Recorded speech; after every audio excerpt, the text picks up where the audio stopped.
નમસ્કાર મિત્રો, આજનો આજે વિડીયો છે તે એક સમાજના દીકરા તરીકે હું આપની સમક્ષ આવી રહ્યો છું. હું નિલેશ લુંબાણી. આપણે સમાજની અંદર ગમે ત્યારે કોઈ ઘટના ઘટે તો લોકો આપણને સામાન્ય ગણે છે, અને જે ગોપાલભાઈ શામજીભાઈ સોની છે દેહ ગામની અંદરમાં તેમને આત્મહત્યા કરવી પડી. હવે આત્મહત્યા શા માટે કરવી પડી? કાયદો, પ્રશાસન, સત્તા, શું આ બધું આપણા માટે જ છે? આપણા ઉપયોગ માટે જ છે? આપણા મદદ માટે કાંઈ નથી? આપણે વર્ષોથી જોતા આવ્યા છીએ, આપણે અહીંયા લૂંટ થાય, ચોરી થાય, તો આપણો લૂંટાઈ ગયેલો માલ આપણને મળતો નથી. શું કામ? કે આપણે કાંઈ અવાજ ઉઠાવતા નથી, આપણે એની સામે બોલતા નથી, આપણે એની સામે થતા નથી, તો આપણને ન્યાય મળતો નથી. તો હવે ક્યાં સુધી આપણે આ કરશું? ક્યાં સુધી આ ઝાંખી લેશું? 10 ગ્રામ સોનાનો માલ આપણે લીધો હોય, 10 ગ્રામ, અને એ 30 ગ્રામ કે તો દેવાનો. ચોરને એમ કે તું 30 ગ્રામ કે છે અને 30 ગ્રામ દેવાનો. અમારી સામે અસંખ્ય રેકોર્ડ આવ્યા છે. આજ સુધી આપણે ક્યારેય બોલ્યા નથી, અને આપણે સમજાવટ કરી અને જ્યાં સુધી સોનીને લાભ થાય ત્યાં સુધી કર્યું છે, પણ બધા નિલેશભાઈ પાસે પહોંચી નથી શકતા. આવું બને છે. આજે આ જ વસ્તુ દેહગામની બની છે. દેહગામની અંદરમાં અમારી કમિટી પણ છે, પણ આ વ્યક્તિને એવો વિશ્વાસ નથી જાગતો કે મને કોઈ રક્ષણ આપી શકશે.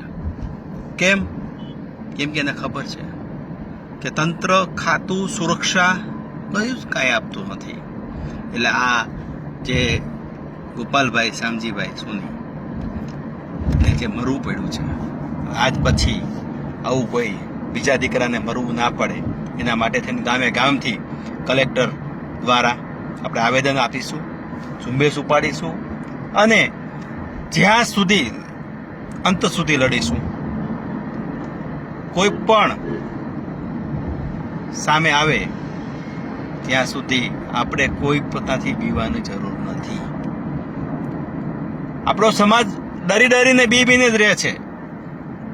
આજે સમાજને જીવ દેવો પડે એ અંતે તો આવી ગયા. હવે આથી વિશેષ તો કઈ છે નહીં. તો અંત હી આરંભ હે, એમ ગોપાલભાઈ શામજીભાઈનો અંત થયો છે, ત્યાંથી આપણે આરંભ કરીશું. હવે છોડીશું નહીં, અને બીજી વાર આવી ઘટના ન ઘટે. લૂંટું થાય છે તો પણ આપણને એમ કહેવામાં આવે છે કે આ શું છે ને આ શું છે. બિલ આપવા છતાં ફરિયાદ નથી નોંધાતી. આવા રેકોર્ડ પણ આવેલા છે મારી પાસે. અત્યારે જ અમે અમદાવાદ જઈએ છીએ. આવતીકાલે બપોર પછી અમે એક મિટિંગ બોલાવશું, અને ત્યાર પછી અમે આગળ ચાલુ કરીશું.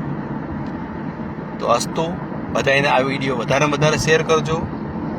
મને તો જાણો છો આપ, તો આજે સમાજના દીકરા તરીકે આપને વિનંતી કરું છું, આપણે આગળ જોડાઈશું અને એક થઈ અને ન્યાય આપીશું. અસ્તુ, વંદે માતરમ.